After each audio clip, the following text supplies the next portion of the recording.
Eu vou dar sequência no estudo que nós estamos fazendo. Agora são 7 horas e 9 minutos. Então, vou falar até às... Vamos colocar às 7h10, então vou falar 15 minutos, até às 7h25. E depois eu vou abrir para possíveis comentários, observações, perguntas e objeções, né, caso hajam. Muito bem. Nós vamos fechar, não é, o ciclo, que é o ciclo do Swadhisthana Chakra. Então, nós estamos tratando dele agora, né? Veja bem, nós já falamos, né, uma série de coisas a respeito do Swadhisthana Chakra, mas tem um fator, eu até compartilhei ontem aqui com a aluna, que é o seguinte, é um conceito, eu agora fugiu da minha mente, o conceito eu acho que é nicofilia. Nicofilia, né? Nictofilia. O que acontece? A nictofilia é um fenômeno em que a pessoa se sente mais confortável com a escuridão, né? Então, animais, insetos que não estão adaptados à fotossíntese com a luz, se sentem mais confortáveis na escuridão. Uma das coisas que eu mais ouço das pessoas que passam por mim, que eu não estou fazendo um julgamento delas, eu estou analisando um fenômeno que é um fenômeno coletivo, é que elas dizem o seguinte: quando eu falo para elas, né, às vezes eu convido, né, as pessoas para a sala dos mantras, e uma das objeções, um dos obstáculos que são os obstáculos mais comuns, ou o obstáculo mais comum que eu ouço, é que eles dizem o seguinte: mas é porque eu sou uma pessoa noturna, eu sempre fui mais noturna, eu me adapto mais, assim, durmo tarde, né, e acordo tarde. Então, na verdade, isso não é uma coisa individual, não, é um fenômeno coletivo. Quando nós falamos o mantra Golokera Premadana Hare Rama Sankirtana, Hello Nastiva, Nastiva, Nastiva, Hati, Ranyata, que significa nesta era de Kali, aqueles que são buscadores sinceros não é suficiente, tem que ser também sérios. O trem caminha por 2 trilhos, só a sinceridade não é suficiente. Pode ser apenas superficial. A sinceridade que não consegue produzir seriedade é uma sinceridade, de certa forma, tem um certo cinismo envolvido aí, né? Que é uma tentativa de adaptar a realidade dentro das nossas próprias limitações. Então nós tentamos trazer o processo de evolução e encaixá-lo dentro dos nossos limites de vulnerabilidade no trato com a nossa própria mente. Então, nós ficamos muito sinceros e pouco sérios. E isso é uma tentativa egoísta de obrigar os sábios a se adaptar ao nosso próprio conceito de existência, o que acaba sendo infantil, né? Porque, no final das contas, não produz o resultado que o método deveria produzir. Então tem que ser sério e sincero e sério. O mantra diz que nessa era de Kali, que é uma era permeada de escuridão, né? Então é uma característica dessa era, a tendência à escuridão e a tendência à adaptação à escuridão, né? Só que a escuridão, ela produz nativos equivalentes a ela. Eu estou estudando atualmente um tema da astrologia que são temas relacionados com as violências, né, ou pessoas que ficam violentas, são os psicopatas, os serial killers. Então, até eu brinquei com as meninas aqui, que eu falei que se alguém fizesse hoje uma pesquisa no meu histórico de investigação do Google ou do YouTube, chegaria à conclusão de que possivelmente eu devo ser um serial killer. Eu estou me preparando para isso, porque eu assisto muitos vídeos relacionados com o assunto, porque eu estou estudando esse tema atualmente, né? E uma das características é que eles são mais adaptados à noite. Eles se sentem os desejos, né, de caçar, o desejo do predador, digamos assim. O ser cruel, o predador, ele tende a ficar mais à vontade à noite. Então, a noite é o ambiente, não é, que essa natureza prevalece. Então, aqueles que se sentem mais confortáveis à noite devem também saber que a convivência coletiva recebe influência desse tipo de mente psicótica, desse tipo de emoção distorcida, desse tipo de esquizofrenia radical, digamos assim, porque a situação humana, de modo geral, é o equivalente de uma... Eu não vou usar a palavra mais, que eu aprendi um conceito novo. Antes eu costumava usar o conceito de esquizofrenia coletiva. Mas tem um conceito mais sofisticado, chamado Foliadu, que exemplifica bem melhor a situação da condição da chamada raça humana. Mas tem alguns que são mais surtados, né? E esses são os mais radicalmente agressivos. E esses seres, eles são adaptados à escuridão, né?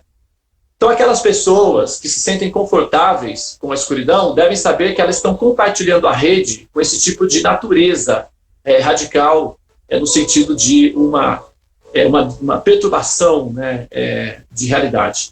Porque os nossos cérebros, na verdade, eles são uma rede interligada de computadores, né? Tanto é que, às vezes, vocês observam um fenômeno muito interessante. Agora, hoje em dia não, porque como o conhecimento está sempre disponível na rede, então fica fácil ter acesso a todos os conhecimentos de forma muito rápida.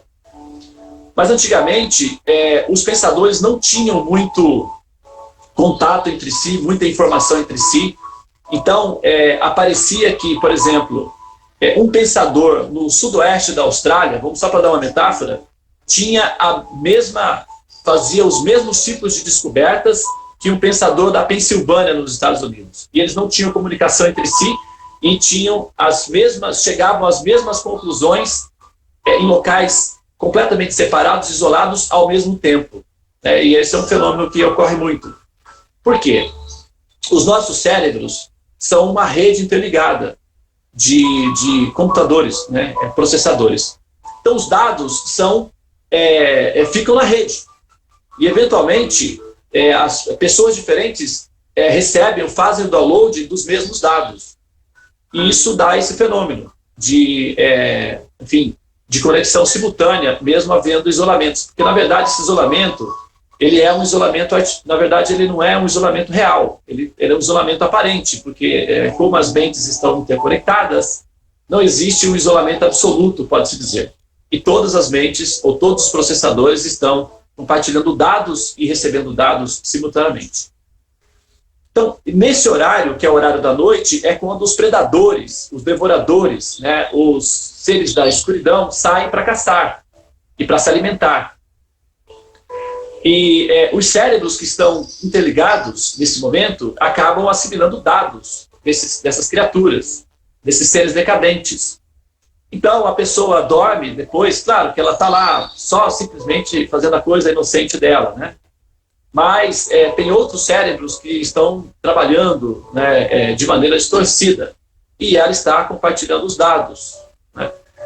Então, a pessoa deita, dorme, assistiu lá um filme, sei lá, alguma coisa, ela deita e dorme. E quando acorda de manhã, acorda péssima, com mal-estar, com uma sensação horrível, com uma depressão profunda, uma angústia, um desespero, um medo, e ela não entende, às vezes, do porquê isso está acontecendo. Afinal de contas, ela foi dormir bem, está tudo bem, as contas estão em ordem, não há nenhum processo judicial em andamento, nada que justifique, de fato, o problema que está sendo.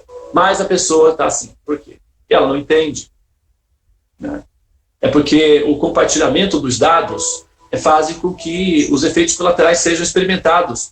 E, principalmente, processadores mais leves não se adaptam a programas pesados da violência. Então, o que acontece? Uma pessoa de bem, uma pessoa do bem, ao receber os dados de uma mente cruel, sente um efeito colateral muito mais, porque ela fica mais sensível a isso. Então, é uma coisa que dá um mal-estar muito rapidamente, que é uma forma de náusea, né, mental, de náusea emocional. Então, a tendência, quando o corpo recebe um elemento que é nauseante, o que é estranho a ela, é regurgitar, né, é eliminar aquele processo. Então, a pessoa, quando acorda no mal-estar, ela está tentando regurgitar, ela está tentando vomitar aqueles dados que são dados que interferem no campo dela e que, ao mesmo tempo, não são equivalentes ao nível de configuração dela. Então, dá esse efeito. É bom que vocês saibam que essa predisposição ao êxtase da escuridão tem efeitos colaterais, e os efeitos colaterais é estar interligados com mentes cruéis adaptadas à escuridão. Portanto, a minha sugestão é adaptem-se à fotossíntese produzida pelo Sol, que começa pela manhã. Os sábios védicos, se você for à Índia, eu como vivi na Índia há 12 anos, então é muito comum, não é, você ver as pessoas às 4h30, 5 horas da manhã, já acordadas e banhando-se. O ato de banhar-se pela manhã é extremamente benéfico, porque nós estamos tentando nos adaptar aos recursos, não é? Nos adaptar ao sistema de assimilação do Swadhisthana Chakra. O Swadhisthana Chakra, quando está desequilibrado, ele produz o medo, né? E nós queremos calibrar essa emoção para que a gente possa conduzir a operação, né? Se uma pessoa que está com muito medo de dirigir um carro, ela pode sofrer realmente um acidente, porque ela está fora do controle. E essa sensação de medo, que é a crise da angústia existencial, ela é uma interferência improdutiva no processo do autoconhecimento. Então, nós precisamos calibrar a emoção para que a gente tenha condições de dar sequência na operação do autoconhecimento. Então, o autoconhecimento, com o cultivo do êxtase da escuridão, é completamente improdutivo em algum momento, né? Vai dar um efeito, não vai dar o efeito que nós queremos que dê. Então, o cultivo da fotossíntese produzida pelo prana, que são os primeiros raios solares, é essencial para a calibragem do sentimento, que é o sentimento de medo. Até porque você vai precisar disciplinar-se para acordar cedo, você vai precisar disciplinar-se para dormir um pouco mais cedo, não é? E isso vai fazer com que você, então, elimine a taxa de medo interna a um ponto administrativo, que seja administrável, pode dizer assim, e a partir de então, com a memória RAM, digamos, desafogada, né, de lixo, é possível, então, baixar aplicativos um pouco mais leves, mais complexos, como, por exemplo, passar a procurar, a entender o sentido da existência, ou porque essa fonte criativa, que nós costumamos nos referir como sendo Deus, criaria o mundo material, nos manifestaria e geraria essa simbiose entre nós e essa realidade externa, que é conhecida como mundo material. E qual seria a funcionalidade de tudo isso? E onde é que eu estou dentro desse processo todo? E, claro, como equacionar como finalizar essa equação, que é o que nós chamamos de existência, né?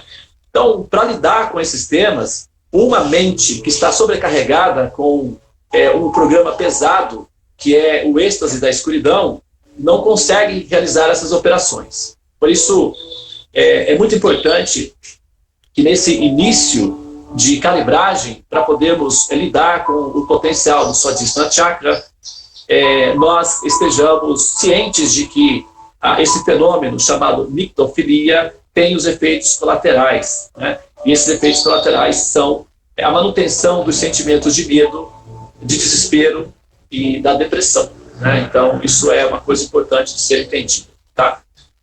Bom, agora, Eu tenho mais um minuto aqui, eu vou tentar puxar um outro tema, continuar o tema, mas puxar um outro gancho aqui, que é o seguinte, são as respirações que nós fazemos. Essas respirações, elas exercitam, não é? Elas são uma fisioterapia na região abdominal, ok? O Swadhisthana Chakra, o ponto de referência geográfico é nessa região, né? Na região pélvica, que é entre o umbigo e os órgãos sexuais.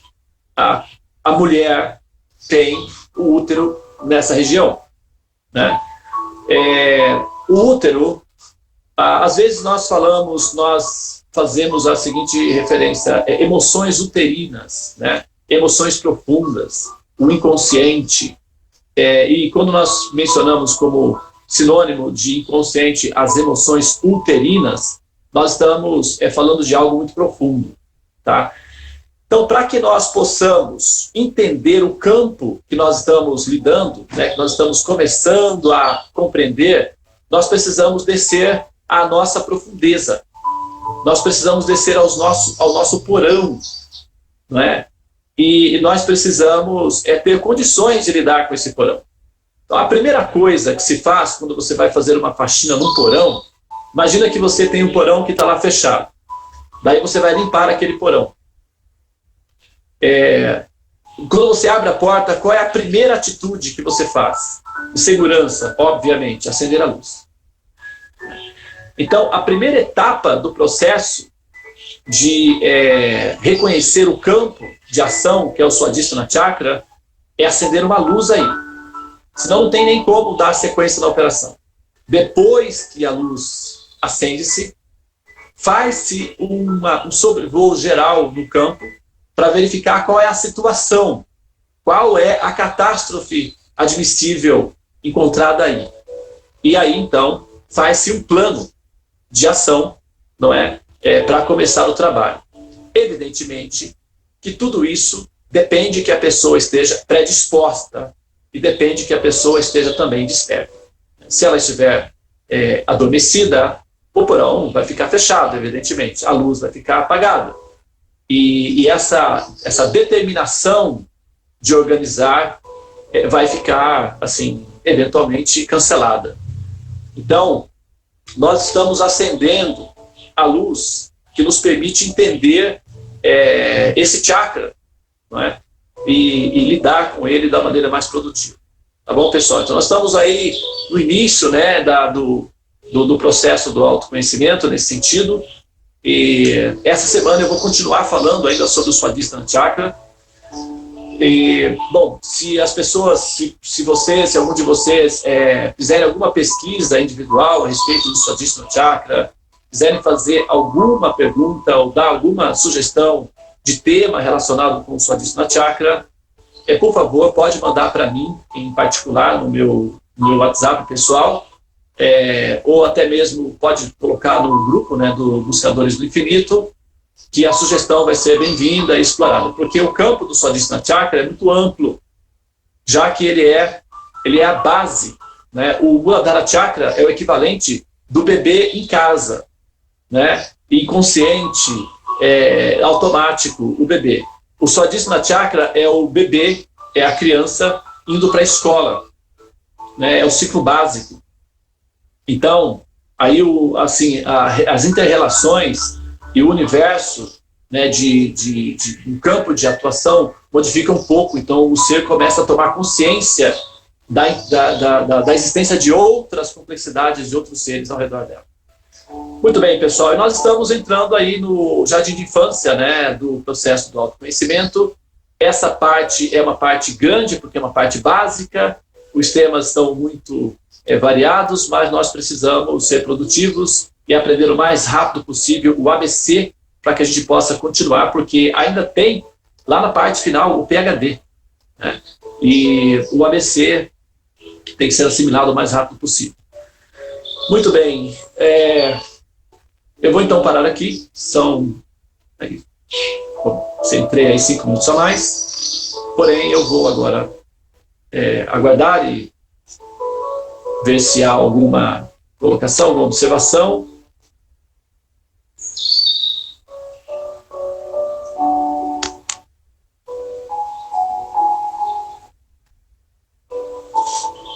Não tem nenhuma mensagem? Alguém quer fazer alguma pergunta? Alguém quer fazer alguma observação?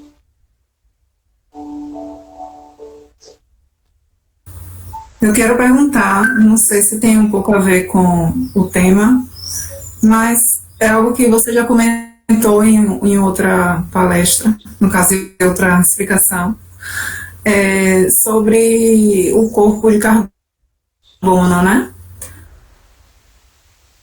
Aí eu gostaria de saber se existem outros corpos inferiores ou esse corpo de carbono seria o mais inferior, além, claro, dos animais, né, que a gente também já deve ter vivenciado essas outras experiências, mas existe algum outro mundo inferior, na verdade, que tem outros corpos inferiores ao de carbono?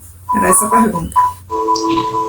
Então, essa pergunta, eu acho que ela foi mencionada no nosso último encontro. Não sei se você estava presente, mas eu dei uma explicação. Até acho que ficou gravado, não ficou, Caruna? Ficou, né? Mas eu vou retomar ela aqui, rapidinho. Oi? Já postou no grupo, né? Então, mas eu vou aqui... Não dava para ter saído antes, porque eu ainda não cheguei a rever os vídeos. Tá, tudo bem. Bom, sair.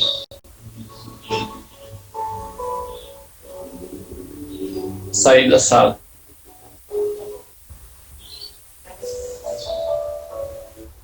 Tô aí ainda? Saiu? Não, saiu não. Só desligar a câmera.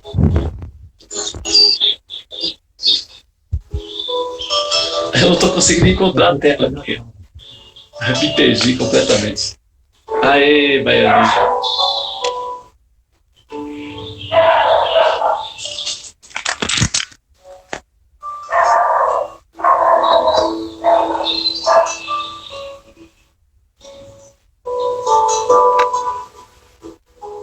Olha aí, cadê a tela? Tá pra cá, não. Clica no link novamente que você não. Ô, gente. Ai, ai, que coisa interessante, né? Vou tentar entrar novamente aqui. Olá. Você já está na chamada. Deixa eu voltar aqui. Ah! Apareci. Bom. A gente está aqui no ciclo básico, né? Então, dá isso. Bom, sim, a resposta é sim, categoricamente sim. E acredite, só que, claro, né, assim, o nível de consciência também fica mais reduzido, né? Mas existem outros corpos com outro tipo de configuração, porque a gente pensa no carbono, né, que é o resultado final do desaceleramento da matemática. Quando a matemática então, ela é desacelerada, ela se aglomera e gera um fungo, ela gera fungos, colônias, vamos dizer assim, de dados. E esses fungos é o que nós chamamos de átomos, ou partículas. E uma colônia de átomos forma uma molécula, que por sua vez, uma colônia de moléculas, ou um aglomerado de moléculas vai gerar uma célula, e por aí vai. Até que essa matemática fica muito pesada, densa, e isso é o que nós chamamos de corpos, né? Ou até mesmo de universo. Então, se nós levarmos em consideração, porque quando a gente pensa no corpo, nós não podemos nos limitar simplesmente ao resultado final do desaceleramento da matemática, que é o elemento químico que produz ou que dá a estrutura do corpo. No caso dos corpos humanos, a matemática, que é o programa base, que é a fonte, que é o desenho, vamos dizer, o designer, digamos assim, que produz esse equipamento é uma matemática rudimentar que redunda em carbono, quando ela é desacelerada. A predominância é carbono, né, no caso, é o elemento carbono. E, por exemplo, corpos tem aqui mesmo, nesse próprio universo, a gente já pode ver, por exemplo, alguns vestígios de alguns corpos que podem ser, inclusive, mais duráveis, superiores aos corpos de carbono, e que podem ser, por exemplo, o grafeno. Não sei se vocês já ouviram falar do grafeno. O grafeno é um subproduto, né, do grafite, que também é basicamente carbono, etc. Então, o grafeno, ele é um produto hiper durável. Até sugiro que vocês, né, Carolina, se você quiser ir assim um pouquinho mais detalhada nessa curiosidade que você tem, pesquise o grafeno para você entender o que eu estou falando. Então, um corpo que seja que tenha uma matemática base que produz grafeno no final, vai ser um corpo que vai ter uma durabilidade muito maior. Por exemplo, pode jogar aí, vamos supor que o carbono, que é a forma humana, tem uma durabilidade média a durabilidade média é entre 70 e 120 anos, então você pode jogar um corpo de grafeno aí para, sei lá, 1000 anos, 1500 anos ou até mais, né? Então dá uma proporção bastante diferente. E, por outro lado, você tem também corpos que estão inferiores. Depende muito da quantidade do elemento água que essa combinação vai necessitar para se estruturar. O elemento água, ele dissolve, ele é um solvente natural, né? O metano, por exemplo, é muito parecido com a água. Tem planetas que o líquido é o metano. Só que o metano, ele não é um solvente, a água é. Por isso que ela viabiliza o processo do metabolismo que gera, então, enfim, as condições mediante as quais, tecnicamente falando, a vida pode ser produzida, né? E por isso, a combinação do elemento água, que é um solvente natural, com o carbono, gera um efeito colateral que dissolve o carbono. Por isso, a média humana é limitada, é curta, 70 a 120 anos, né? Se o nosso corpo metabolizasse sem água, ou seja, com menos água, então a durabilidade seria maior, né? Teríamos uma sobrevida maior. Eu acredito que a pesquisa científica, em algum momento, vai chegar ao ponto de conseguir assim, produzir algum tipo de equipamento que vai reduzir do corpo a necessidade, não é, do elemento água. Inclusive, os yogis já fazem isso, né? Os yogis místicos fazem isso. Eles permanecem muito tempo apenas respirando, eles não ingerem água. E por não ingerirem água, eles conseguem esticar a durabilidade do corpo. Então, tem yogis que vivem por 300, 400 anos. No festival conhecido como Kumbh Mela, que é a maior aglomeração de seres humanos na Terra, fica na Índia, nesse período, os yogis saem das cavernas dos Himalaias e descem para se confraternizarem. Então, é muito comum você encontrar pessoas lá que têm uma idade que se perdeu no tempo. Depois que termina o festival, eles retornam para as cavernas. E eles não se alimentam, né? Tem um grupo de pessoas que fazem uma terapia conhecida como viver de luz, né? E, assim, o elemento água é reduzido e ele é reciclado no próprio corpo, né? E essa reciclagem permite que o corpo dure mais. Então, se você tem uma configuração matemática que produz um corpo com a necessidade de metabolizar água mais reduzida, por exemplo, então você terá um corpo mais durável. E a ciência de futuro vai tratar de lidar com esse fato.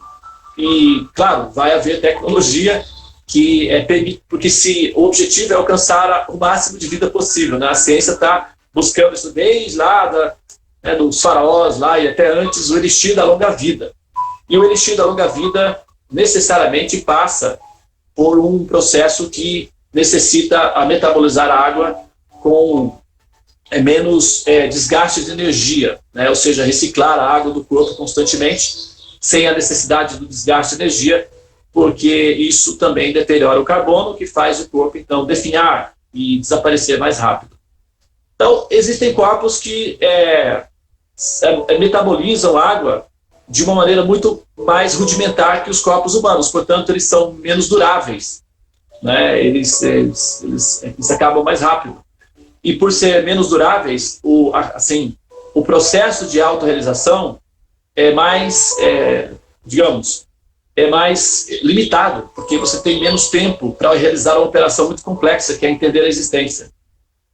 O corpo humano, que é uma categoria média, favorece bastante o processo da autorrealização, porque dá tempo de conhecer as frustrações da vida, dá tempo de ter alguma felicidade. Então, nós conseguimos ter as experiências das duas realidades, que é felicidade e frustração. Isso é o suficiente para que nós tenhamos uma noção de como é que as coisas funcionam. E a partir daí, então, tomar a decisão de qual dos dois caminhos será cultivado, né, por essa mente pensante, por esse jogador atuante. E, bom, tem os corpos que são superiores ao grafeno, inclusive, que são um elemento mais grosseiro, né? Apesar de ser mais durável, ele ainda é denso, tridimensional. Mas tem os corpos que são baseados numa matemática que produz éter, por exemplo. O éter é uma realidade que é uma realidade, assim, não é um princípio esotérico dos hindus, como o professor Einstein costumava dizer antes do reconhecimento do bóson de Higgs. O professor Einstein costumava afirmar que o elemento éter é uma alucinação dos hindus, né, do hinduísmo, e ele rejeitava a teoria da possibilidade do éter. Atualmente, a comunidade científica reconhece o éter na forma do bóson de Higgs, e se fala abertamente sobre esse elemento de uma maneira muito pragmática, né? Por isso, a matemática produz éter, e corpos baseados em éter têm uma estabilidade muito maior e tem um conforto muito maior. E os corpos baseados em éter são aquilo que nós chamamos de devas, são os corpos dos jogadores, né, de nível mais avançados, e eles são chamados de devas. Ok? Muito bem. Então, vamos encerrar. Foi um momento mágico, né? Excelente. A mente está relativamente banhada e nutrida, né? Até eu mencionei o banho, né, pela manhã. Aqueles que quiserem processar melhor esse momento, eu sugiro que banhem-se pela manhã, ao acordar. O banho, ele vai, primeiro, limpar as toxinas geradas, né, pelo metabolismo do sono, né, que ele fica, de certa forma, ele fica impuro, né, ele gera impurezas, e você manda uma mensagem subliminar interna, que quando nós vamos encontrar, imagina que você foi convidada para um almoço, para um café da manhã com o prefeito da cidade. Qual é a primeira atitude que você faz ao acordar pela manhã? Não é? Toma um banho, pega uma roupa limpa, se prepara para poder se encontrar com uma pessoa importante. Correto? Nós fazemos isso, né? Agora, vamos jogar a possibilidade, só como possibilidade, não vamos nem pensar nisso como um fato, né, pragmático, vamos lidar como uma teoria, uma possibilidade. Supomos que realmente, nesse momento, nós fizéssemos aí um acesso num campo superior, onde nós vamos interagir com princípios superiores de existência, ou seja, jogadores elevados, seres altamente respeitáveis. Vamos imaginar que, de fato, nós estamos acessando uma egrégora superior, não é? Que nós estamos interagindo com espíritos superiores, ou almas evoluídas. Então, seria muito bom se nós demonstrássemos uma cultura de reconhecimento do valor que esse princípio, que esse momento tem.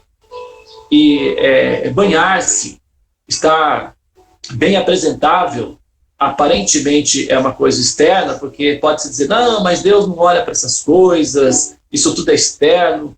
Tudo bem, a gente já sabe disso, né? mas nós estamos falando de uma coisa que é um pouco diferente disso daí. Isso requer disciplina, cuidado, atenção. Se nós quiséssemos traduzir o conceito de amor em uma única palavra, essa palavra seria atenção. Quando você dá atenção ao que você está fazendo, isso indica que você está demonstrando amor por aquilo que você está fazendo. E cuidar-se, preparar-se, banhar-se e preparar-se de uma maneira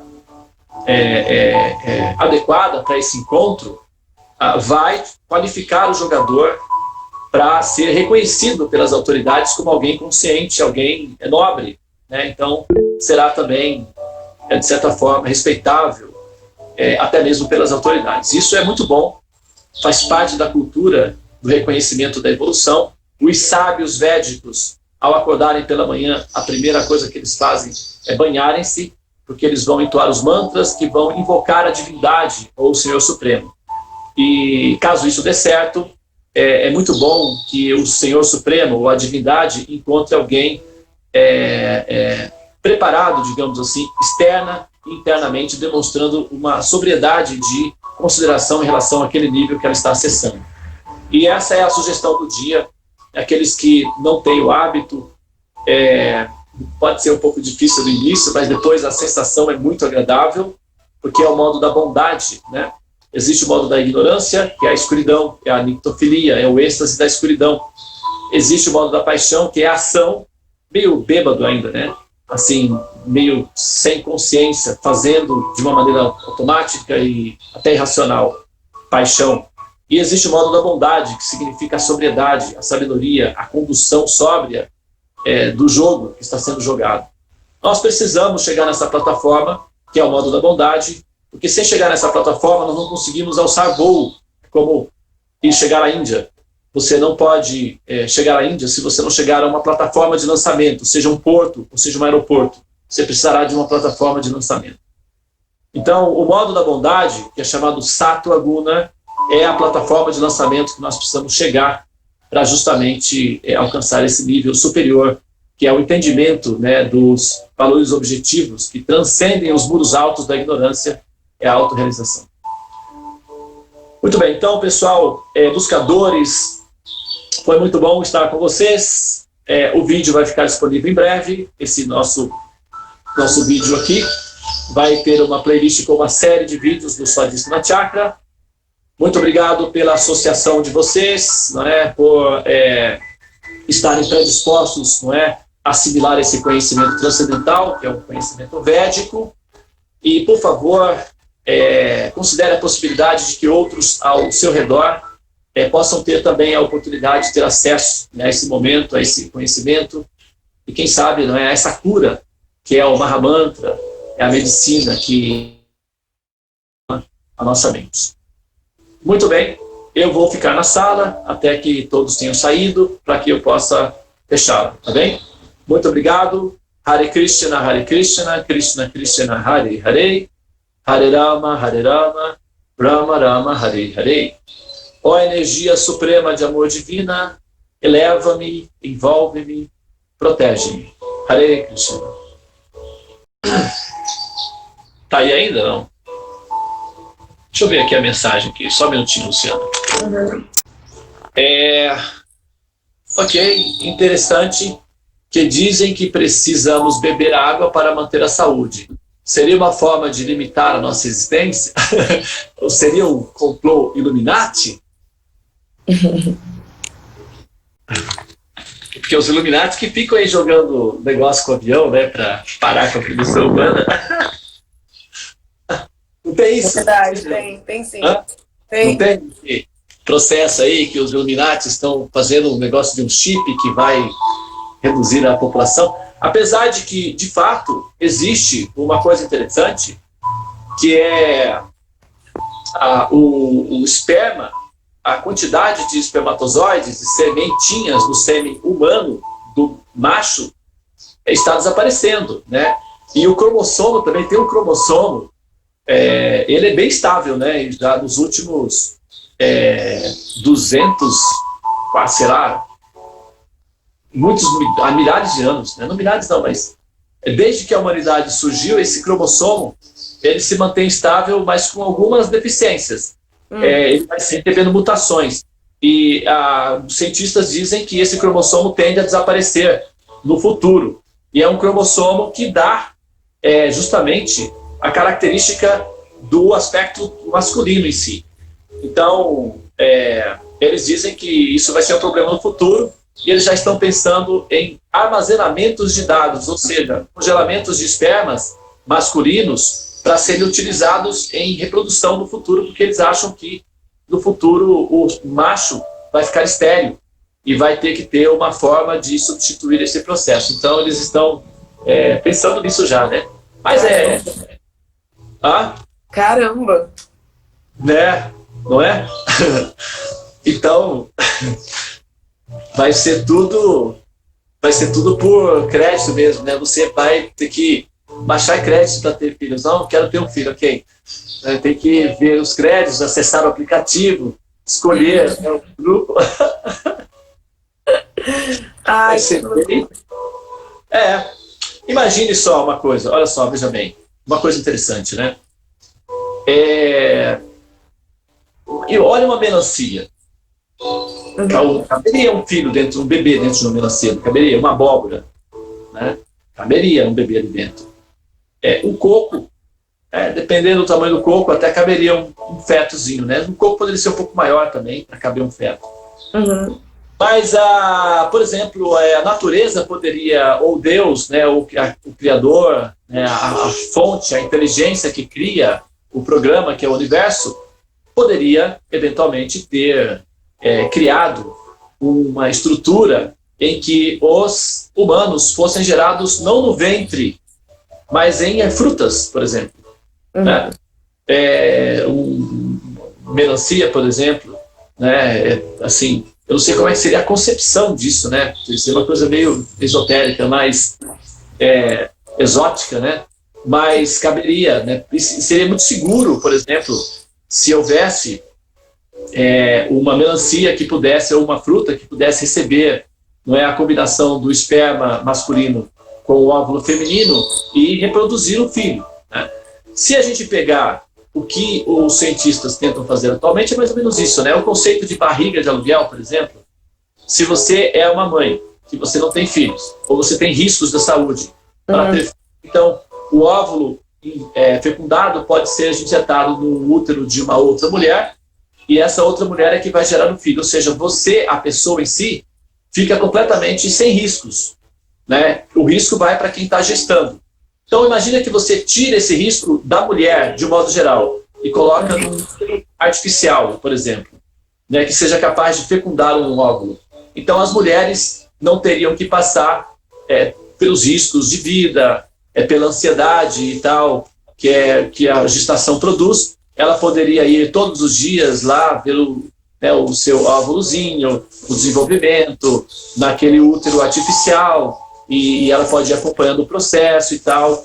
Isso tudo é uma espécie de possibilidade de futuro, porque como as mulheres querem muito manterem-se sempre formosas e belas, da natureza, um recurso em que o bebê possa ser gerado fora do ventre, não vai haver agressão física, não vai haver, né, desgaste.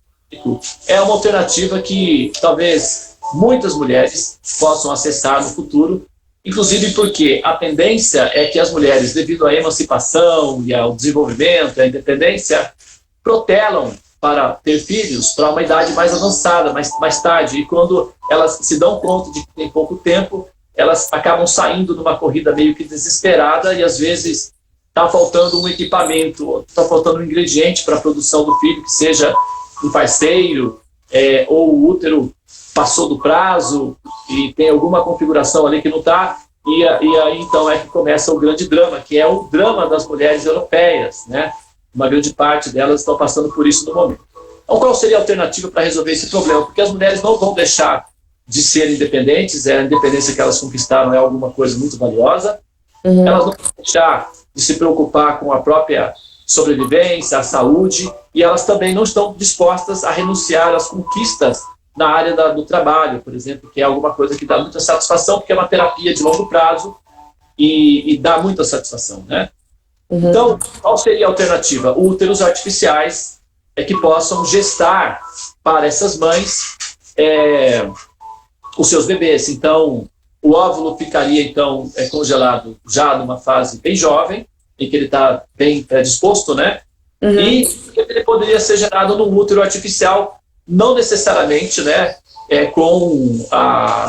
Não haveria necessidade de um parceiro, porque você teria aí espermatozoides qualificados à disposição. É apenas uma questão de escolher o DNA, juntar as peças e o útero artificial geraria o bebê, e aí tudo se resolveria numa equação bastante confortável para todos. Então, isso é uma possibilidade real num futuro não muito próximo, mas no futuro. Isso vai estar à disposição, né?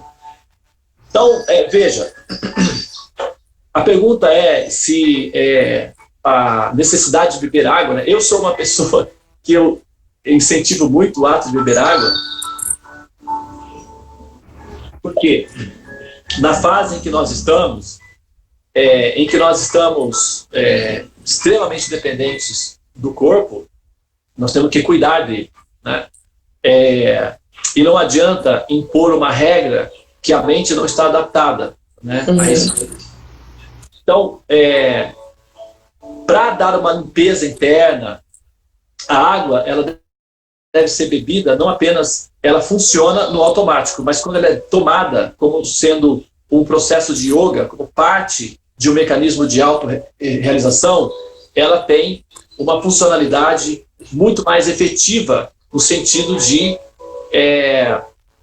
manter a saúde do corpo, não necessariamente a durabilidade do corpo, mas manter a qualidade de vida, né? Tem aí os pacotes kármicos que podem interromper o processo da vida a qualquer momento, mas a água dá a durabilidade no corpo. Então é como, por exemplo, dar um passo para trás para pegar impulso para dar vários para frente, né? Como criar raízes para ter asas. Então, tomar água na fase em que nós estamos, na fase do ciclo básico do autoconhecimento, é extremamente funcional, é necessário. Numa fase muito evoluída, mais à frente, por exemplo, aí reduzir o sono, reduzir o alimento, reduzir o impulso sexual, reduzir a água, todas essas reduções estão previstas no programa. Naturalmente o corpo, né, quando ele vai ficando mais velho, essa exigência, né, vai diminuindo também, né? E o ciclo biológico já facilita para que a pessoa tenha, não é, esse recurso. Agora, lembrando que o corpo, esse corpo aqui de carbono que nós estamos utilizando, a base dele é um desenho matemático que depende, né? Então, não é necessariamente que é um programa dos Illuminatis com o objetivo de controlar a humanidade, né? Não é necessariamente isso, não. É que o programa base da matemática que gera o corpo humano, ele necessita do elemento água para ser funcional. Então, é um dado que não tem como evitar e nós temos que jogar as regras do jogo, e uma delas é hidratar as células para que elas possam realizar as suas funções naturais, né? E extrair daí oxigênio e nutrientes que ela precisa para metabolizar o processo da manutenção do corpo. Tá.